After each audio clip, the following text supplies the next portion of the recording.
What's up, guys and girls? Back with another video, and today we have a really special video. This is day 2 of DragonCon. Yes, DragonCon is here in the city again. I was out there yesterday, and part of the video that I was supposed to do yesterday I actually didn't get a chance to do, which I'm gonna explain a little bit later in the video. But today we are reviewing the Sony A6700. Let's see if that'll focus in on it. Let's see if it'll focus. There we go. Boom. 6700. Look at this beauty of a camera here. I have my 28, I believe, to 70 lens on there, E-mount lens. And that leads me right into the beginning of the video and the first problem I ran into. Like I said, I was supposed to do this video yesterday. I ended up not having an E-mount lens with me. As you guys know, I'm strictly EF mount because I have a lot more Canon cameras than I do Sony cameras, and I did not bring a E-mount lens with me because I didn't think I would need it. I had my adapter, my EF to E adapter, and it actually didn't work with this newer camera. This camera just came out a couple months ago, and it wasn't able to work with the adapter, so I wasn't able to do the video. So I kind of want to tell you all the specs of the camera itself. And then, of course, we're going to head down to DragonCon and really get to go to some panels, get to meet some people, shoot some portraits, and really put this camera to the test, both video and photo-wise. And with this camera, of course, I'm going to read you guys the specs on it. This camera comes in at around $1,400, I think, USD. And I could be off, and my math is off. I do apologize, but I do believe it's about $1,400. They're calling this the poor man's FX30. And I don't know in what way that they feel like this is a poor man's FX30 at $1,400. But hey, I'm not here to judge. My thing is that before I get into the specs, that I really enjoy the style of the crop sensor Sony A cameras. A lot of them are really highly capable cameras, and I know a lot of people get into, oh, it's crop sensor, oh, I'm gonna have a compressed file. But really, if you're not doing billboard or brand work where people need to really get close and really count megapixels and really see if there's any type of peaking when your photos are enlarged, then you don't really need a full frame camera. I'm just going to be honest with you. And especially if you're not doing video, what would be the point? You're paying for features you're really not going to use. So that's just my hot take on it. That's my opinion on it. I shot crop sensor for years, and even the full frame camera that I do have is really years behind. I have an A7 that I'm gonna bring with me today as a backup body, but it's years behind. It's an old camera. So even that, I still make quality images with. And I just have to say, you have to, one, know your skill level and know what works for your business. If you're not bringing in that much, then it's maybe not worth you getting such an expensive camera just to say you have an expensive camera. But I digress. I'm gonna get into the specs because these are some crazy specs. There's so many great things about this camera that I want you all to know. And it has a flip out LCD. This is like the biggest part of it. Flip out LCD. I'm gonna try not to scratch this because this is like such a brand new camera. Look at that. Look at that. Yeah. They're articulating LCD. Like, oh man. I've always hated, I hated the whole mirrorless thing where they just flip up. That's so stupid. It's always better that it flips out to the side so it's not in the way of the hot shoe, which makes this leagues better than a lot of other cameras. I hate that like that quarter flip up. It's so annoying. It only works well if you're shooting low angle shots, and that's not even 90% of the shots that you're going to be shooting. So hey, to each his own. I just have to show you that because I think that that's a crazy thing. But yes, when we're out on the streets, we're going to be iPhone viewpoint. I'm rolling light today. I rolled heavy yesterday with a lot of equipment I ended up not using. So I'm gonna go a little bit lighter down today, really strip down the set. And yeah, we're gonna really get out and get to have some fun today. So let me read you all of this. So, and I was a little bit off. The Alpha 6700 APC, you can get it with the body and the 16 to 50 power zoom lens, which is like a base lens, for $1,500, or you could get the body with a 18 to 135 power zoom lens for $1,800. So just the camera by itself costs you $1,400.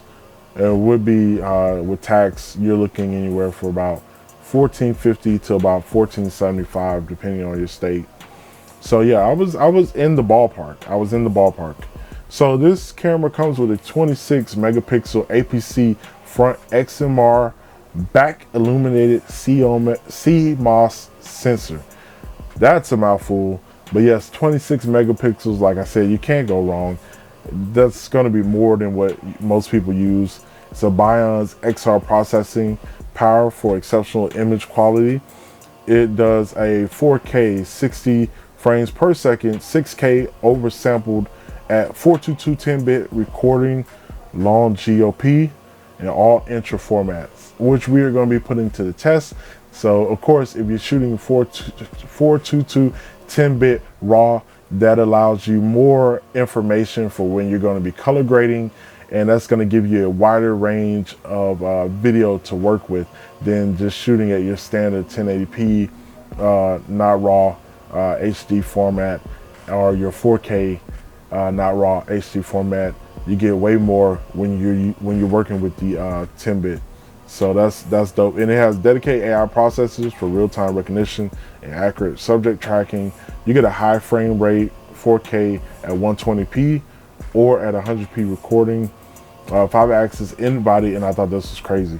5-axis in-body optical image stabilization, up to 5 steps of compensation. So you really could crab walk, and you're supposed to have a very smooth video while you're shooting. And again, this is going to be something that we put to the test. We're going to put all these specs to the test so you guys can see this as I'm talking. This should be popping up on the screen, but you'll be able to see that at some point in the video. And it has a precise anti-shake compensation at the single pixel level. That's deep. Wide dynamic range and high sensitivity for diverse shooting scenarios. Consistently accurate exposure and color with new AE algorithm. Selectable RAW file types and JPEG light quality settings. Faster, more precise AF with 759 phase detection AF points. That's 93% coverage. That means you should not miss the shot. If you miss the shot with this, I don't know what to tell you. I don't. Practice. That's the best way to say it.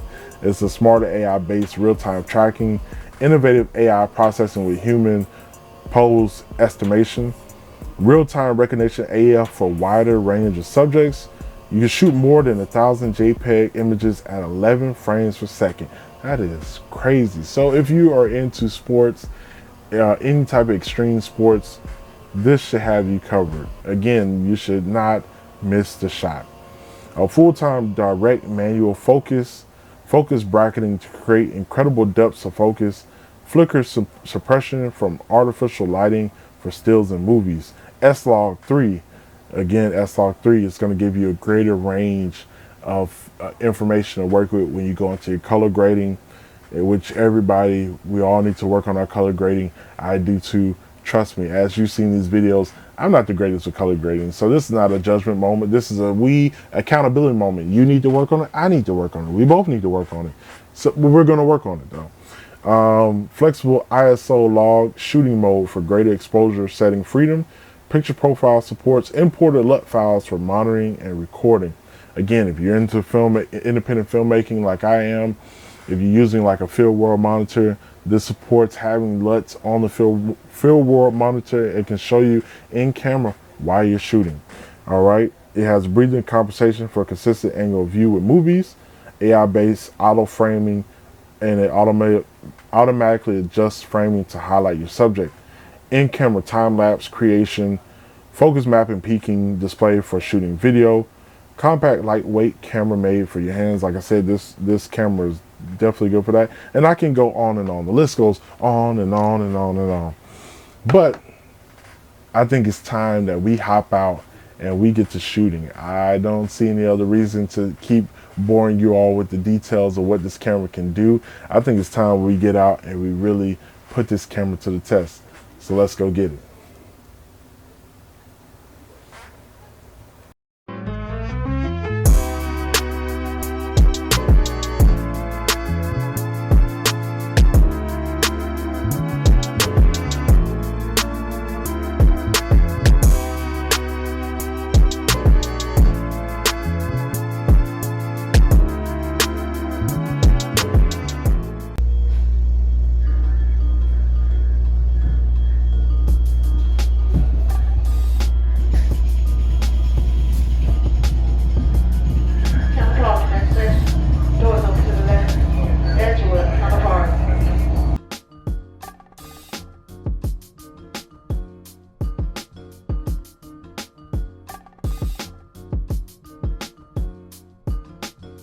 Alright guys, so we made it down, finally downtown, here again at DragonCon. So we're back live again today. Like I said, we're testing out the Sony A6700 with the 28 to 70 millimeter lens on there. So we're gonna go ahead and put that to the test. I see some great cosplays out already. We're gonna go ahead and see if we can stop people and start portrait. Let's get to it.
Find me somewhere to make a normal video at.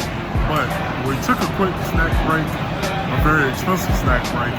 But we got some great portraits going on. I want to give everybody a shout out who allowed me to take their portraits. I had to get out to eat for a minute. I was going to go into the market area of the convention, but it's like a 3-hour wait time to even get in. I'm not standing outside wasting my time like that. So we're just going to circulate all the hotels and see if we can't find more people to take portraits of. Everybody seems in good spirits right now. So yeah, we're going to try to knock out as many portraits as possible. As always, guys, you all are going to see this on my Instagram at Portraits by Mike P, and on my Instagram at Only Photos. So make sure you guys are checking that out.